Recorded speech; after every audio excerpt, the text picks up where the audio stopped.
പരിശുദ്ധ പരമ ദിവ്യ കാരുണ്യത്തിന് എന്നേരവും ആരാധനയും സ്തുതിയും പുകഴ്ചയും ഉണ്ടായിരിക്കട്ടെ.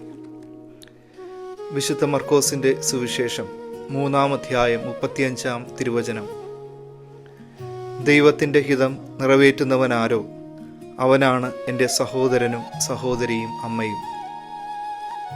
ആരാണ് തൻ്റെ സ്വന്തമായുള്ളവർ എന്നതിന് ഈശോ തരുന്ന മറുപടിയാണിത്. ദൈവത്തിൻ്റെ ഹിതം നിറവേറ്റുന്നവരാണ് എൻ്റെ സ്വന്തമായുള്ളവർ. ഈശോയുടെ സ്വന്തമായി ജീവിക്കുവാൻ തിരുവചനം നമുക്ക് നൽകുന്ന ഒരു മാർഗമുണ്ട്. വിശുദ്ധ പൗലോസ് അപ്പോസ്തലൻ റോമാർക്കാർക്ക് എഴുതിയ ലേഖനത്തിൽ 8-ാം അധ്യായം 14-ാം തിരുവചനം പറയുന്നു, ദൈവാത്മാവിനാൽ നയിക്കപ്പെടുന്നവരെല്ലാം ദൈവത്തിൻ്റെ പുത്രന്മാരാണ്.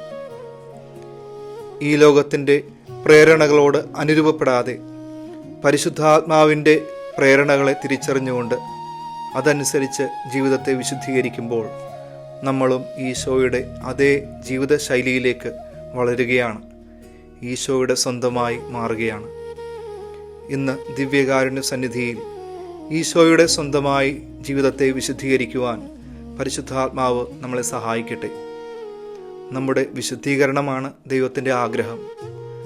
ജോഷുവ പ്രവാചകന്റെ പുസ്തകം 3-ാം അധ്യായം 5-ാം തിരുവചനത്തിലൂടെ ഇപ്രകാരം നമ്മൾ വചനം കേൾക്കുന്നു, നിങ്ങളെ തന്നെ ശുദ്ധീകരിക്കുവിൻ, നാളെ നിങ്ങളുടെ ഇടയിൽ കർത്താവ് അത്ഭുതങ്ങൾ പ്രവർത്തിക്കും.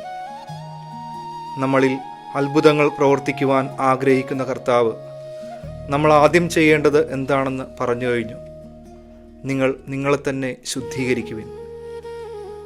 ആദ്യം ചെയ്യേണ്ടത് നമുക്ക് ചെയ്യാൻ കഴിഞ്ഞാൽ പിന്നീട് കർത്താവിൻ്റെ കരം നമ്മുടെ ജീവിതത്തിൽ പ്രവർത്തിക്കും. കാരണം നമ്മൾ ഈശോയുടെ സ്വന്തമായി ജീവിക്കുവാൻ വിളിക്കപ്പെട്ടവരാണ്.